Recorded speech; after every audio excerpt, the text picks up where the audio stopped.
আমরা হচ্ছে হুজুকে বাঙালি।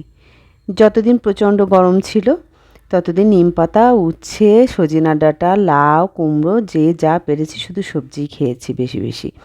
আর যে একটু বৃষ্টি পড়েছে অমনি মাটন নিয়ে এসে হাজির, নাও চলো মাটন কারি করতে। তাই চলে আসলাম লাল লাল একটা মাটন কারি করার জন্য। হ্যালো বন্ধুরা, কেমন আছেন সবাই? আমি চলে আসলাম আমার চ্যানেল দীপাস কুকিং থেকে। আপনারা যারা চ্যানেল থেকে আমার রান্নাটা দেখবেন তাদের কাছে অনুরোধ থাকবে চ্যানেলটা সাবস্ক্রাইব করে দিয়ে সাথে থাকার, বেল আইকনটা প্রেস করে সাথেই থাকবেন। যারা পেজ থেকে ইনস্টাগ্রাম থেকে দেখবেন তাদের কাছে অনুরোধ থাকবে পেজটা ফলো করে দেবার, লাইক কমেন্ট শেয়ার করতে, ভুল ত্রুটি জানাবেন এবং কারো কোনো অনুরোধ থাকলে জানাবেন, কে কোথা থেকে দেখছেন সেটাও আমার সাথে শেয়ার করবেন। আপনাদের মূল্যবান মতামত আমার কাছে অনেক অনেক গুরুত্বপূর্ণ। আসুন খুব সহজে কিভাবে মাটন কারি করেছি সেটা আপনাদের সাথে শেয়ার করছি।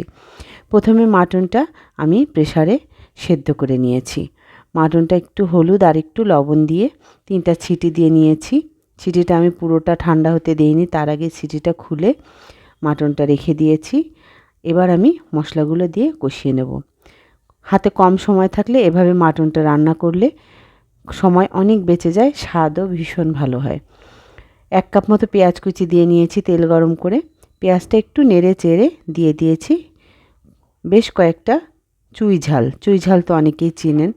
আর দিয়েছি 10টা মতো বড় বড় যে রসুনগুলা, দেশি রসুন, একটু বড় সাইজ এগুলা, ছোটোটা ছিল না আমার কাছে, বড়গুলাই দিয়েছি। দিয়ে লবণ আর হলুদ দিয়ে একটু ভেজে নিয়েছি। এবার মশলা দেবার পালা। দিয়ে দিলাম জিরা বাটা, 4 চামচ মতো জিরা বাটা দিয়েছি, 2 চামচ আদা বাটা, 2 চামচ রসুন বাটা, দিয়ে দিচ্ছি 4 চামচ পরিমাণ শুকনো লঙ্কার গুঁড়ো। এটা মাংসটা বেশ অনেক বেশি, 2.5 কেজির একটু বেশি বেশি মাংস আজকে রান্না করছি, এই জন্য মশলাটা একটু বেশি বেশি দিয়েছি।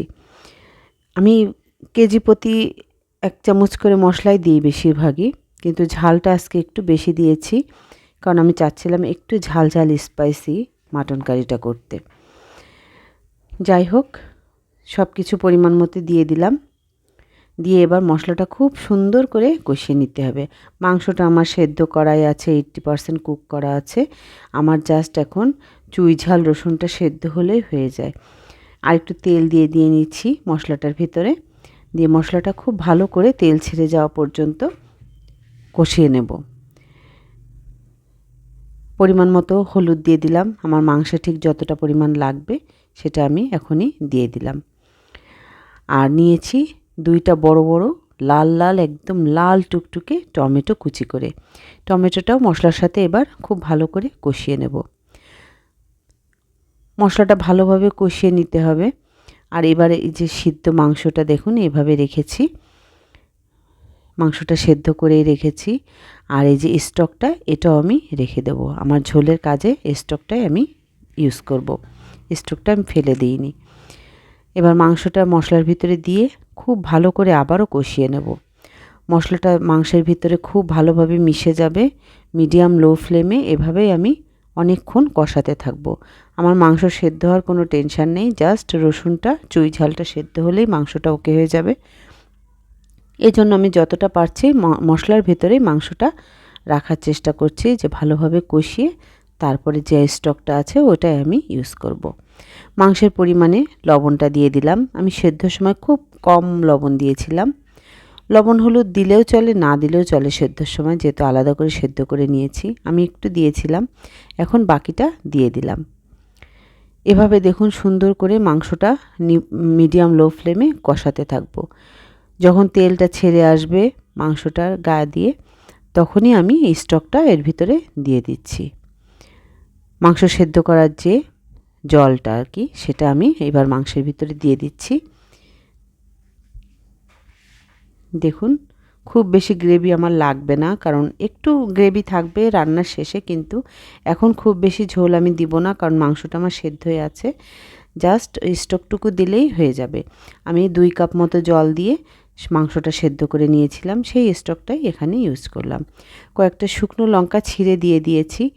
লাল লাল ঝোলের উপরে শুকনো লঙ্কাগুলো ভাসলে টেস্টটাও ভালো লাগে এবং দেখতে তো অসম্ভব সুন্দর লাগে। মাংসটা কেমন ছোটোবেলার মাংস রান্নার কথা মনে পড়ে যায়। মা মামিরা যখন মাংস রান্না করতেন ঠিক এভাবেই কিছু ঝাল বেটেও দিতেন, আবার আস্তে আস্তে ছিঁড়েও দিতেন, দেখতে ভালো লাগতো, খেতেও ভালো লাগতো। আর মাংসের এই টকবক করে ফুটে ওঠার যে আওয়াজটা আর দেখতে যে কি সুন্দর, এই সময়টায় মানে নিজেকে কন্ট্রোল করা খুবই কষ্টকর, মনে হয় যে এখনই তুলে একটু খেয়ে নিই। যাই হোক, দেখুন গ্রেভিটা শুকিয়ে এসছে, গ্রেভিটা অনেকটাই শুকিয়ে এসছে। গরম মশলা দিয়ে দিয়েছি 1 চামচ মতো, বেশ অনেকটাই মাংস, এই জন্য গরম মশলাটা একটু বেশি দিয়েছি। সব কিছু সুন্দর মতো আমার রান্না হয়ে গেছে। আমি নামানোর আগে মিডিয়াম লো ফ্লেমে মাংসটা বেশ খানিকক্ষণ চুলায় রেখেছিলাম, যাতে মশলাটা মাংসের ভিতরে খুব ভালোভাবে বসে যায়। আমি একটা টেস্ট করে দেখেছি, সব কিছু ওকে, মাংসের ভিতরে মশলাটা খুব সুন্দরভাবে বসে গেছে, রসুনটাও সেদ্ধ হয়ে গেছে, চুই ঝালটাও সেদ্ধ হয়ে গেছে। এবার আমার ফ্লেমটা নিভিয়ে দেওয়ার পালা। নিভিয়ে দিয়ে আমি এবার সার্ভ করে নেব।